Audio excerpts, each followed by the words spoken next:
Bem-vindos ao Preveste UEA. Professor Renato Velas. Sou do sexo masculino, tenho 45 anos, sou pardo. Tenho cabelos pretos, olhos castanhos e estatura mediana. Estou trajando uma calça jeans preta e a camisa também preta.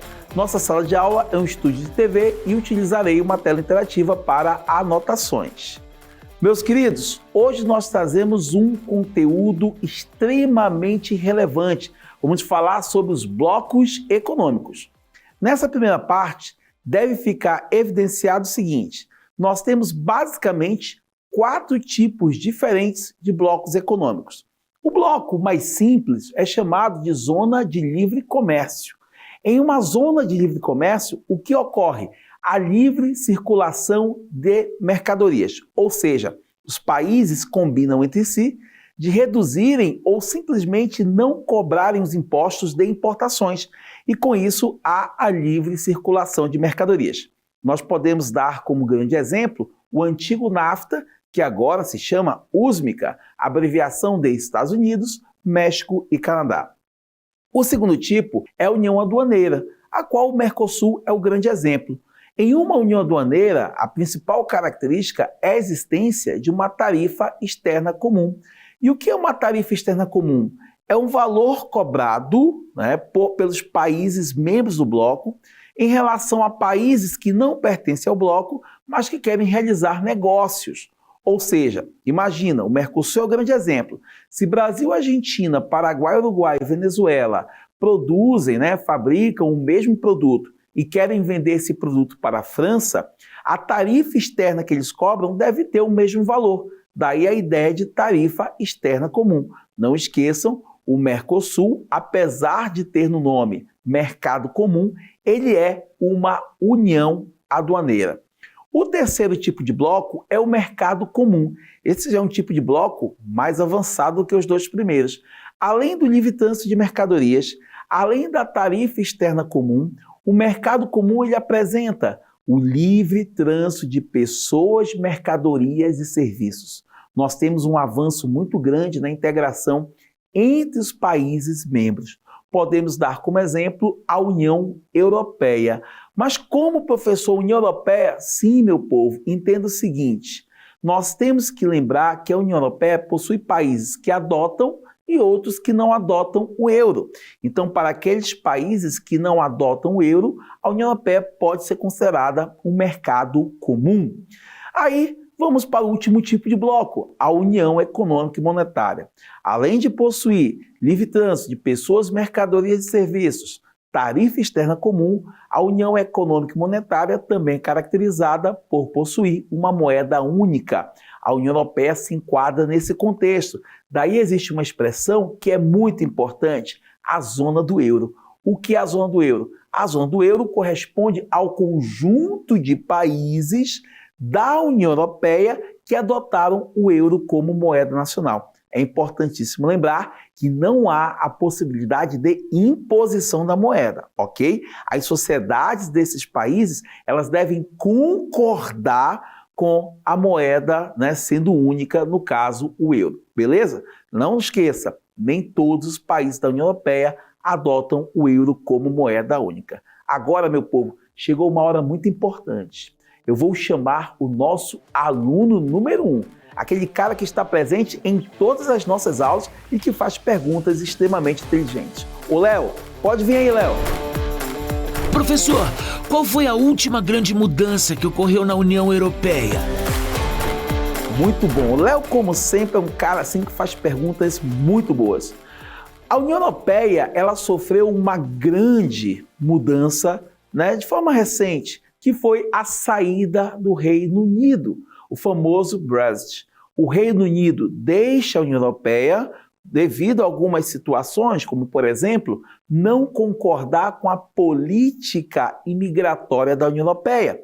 Havia também o discurso de que a entrada de imigrantes facilitadas pela União Europeia estaria aumentando os gastos públicos, aumentando também, segundo eles, a ideia da possibilidade de terrorismo dentro do Reino Unido. Então, por isso, o Reino Unido vai, né, através de um plebiscito, a população, por uma pequena maioria, decidiu pela saída do Reino Unido do bloco europeu. Essa foi a grande mudança que ocorreu recentemente. Ok? Bem, meus queridos, futuro calouro, agora nós vamos partir para aquela parte ali, para aquele momento, né, de resolução de questões, onde você vai aprofundar as informações que acabou de receber. Vamos lá? Observe. Primeira questão.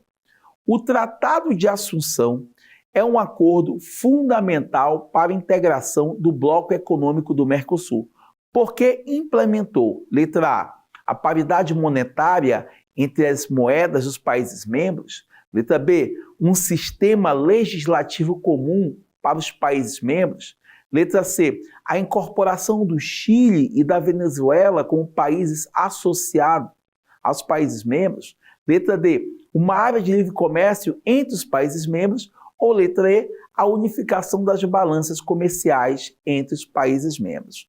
Meu futuro calouro, nesta primeira questão, você com certeza deve marcar como alternativa correta a letra D, que fala sobre uma área de livre comércio entre os países membros. Preste atenção, a partir do momento que o Tratado de Assunção, que é o tratado que deu origem ao Mercosul, é estipulado, automaticamente os países membros do Mercosul passam a ter entre eles uma área de livre comércio. Está entendendo? Se o Mercosul é um mercado, é uma união aduaneira, tá? Já existe, antes da união aduaneira, essa área de livre comércio, onde há o livre trânsito de mercadorias entre os países membros. E não esqueçam, a Venezuela está suspensa do Mercosul. A Venezuela não respeitou cláusula democrática, segundo o protocolo de Ushuaia. Todos os países devem respeitar a democracia no Mercosul. É isso que prega o protocolo de Ushuaia, ok? Então aí nós temos letra D. O Mercosul tem dentro de si uma área de livre comércio para facilitar comércio entre os países membros, ok? Vamos para a próxima questão. Leia o tweet publicado pelo Parlamento Europeu em 30 de 12 de 2019. Acompanhe comigo. A União Europeia tem conseguido preservar a paz entre os seus Estados-membros, com êxito. Vamos fazer com que assim continue.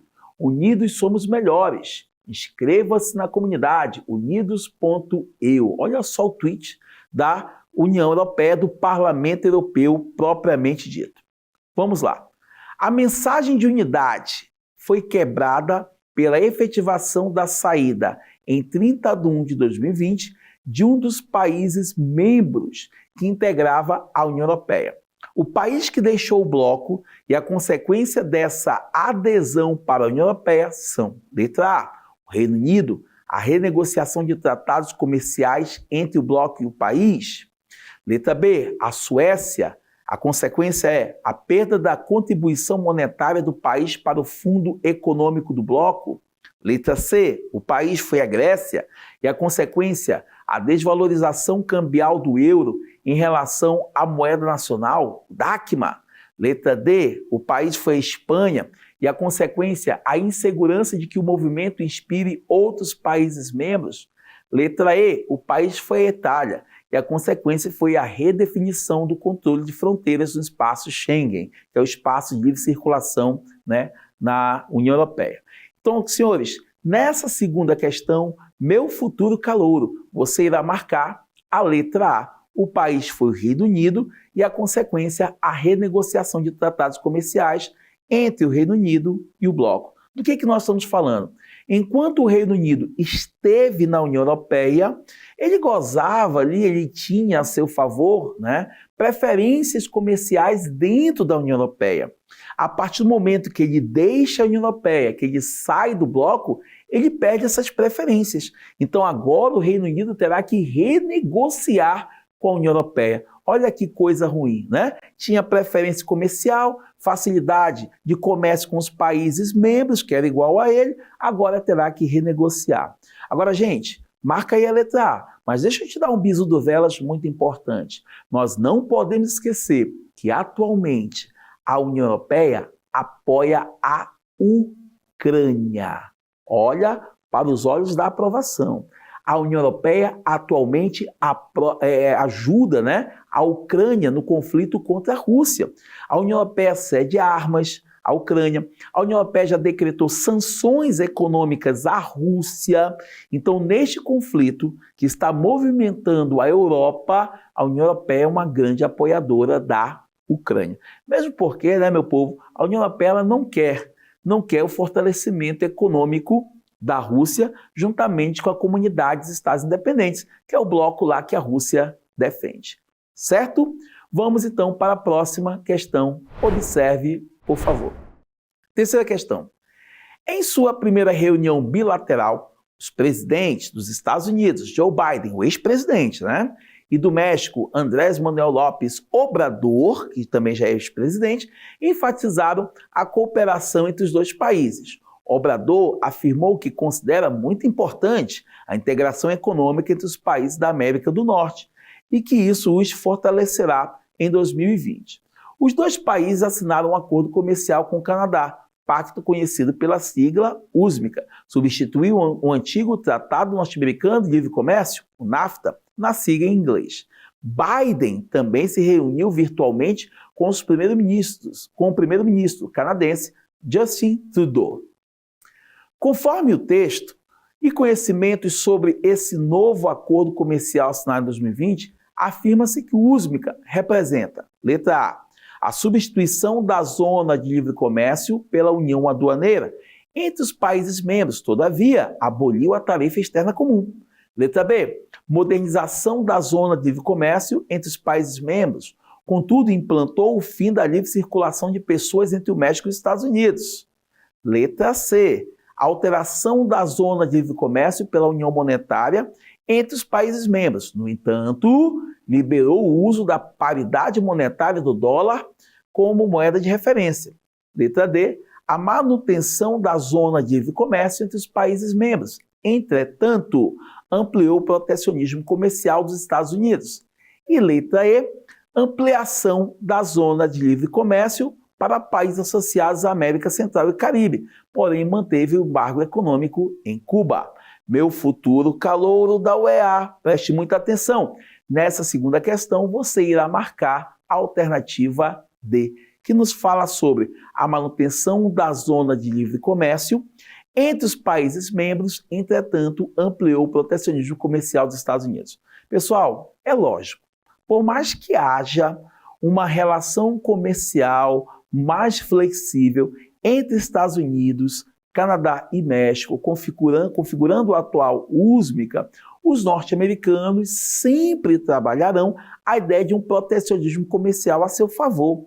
E o que é esse protecionismo comercial? É aquela situação, eu permito que outras mercadorias, que outros produtos entrem no meu território com vantagens comerciais, mas eu serei cauteloso. Produtos chaves, principalmente produtos tecnológicos, serão resguardados dessa preferência comercial. Então, os Estados Unidos geram esse protecionismo a seu favor. Em alguns produtos, nós temos a redução dos impostos de importação para facilitar a entrada desses produtos no mercado estadunidense. Em outros casos, não há essa facilitação. Em algumas vezes, inclusive, aumento de impostos. O presidente Donald Trump é um grande exemplo de quem gosta de sobretaxar produtos importados e dificultar o livre comércio. Deu para entender isso? Olha só que legal, dois governos, duas situações, duas colocações completamente diferentes. Ok? Bem, meu querido futuro calouro, na aula de hoje nós trabalhamos o tema blocos econômicos, assunto extremamente importante para o vestibular da UEA. Baixe o aplicativo do Preveste UEA e acompanhe o Preveste UEA em todas as nossas redes sociais. Até mais!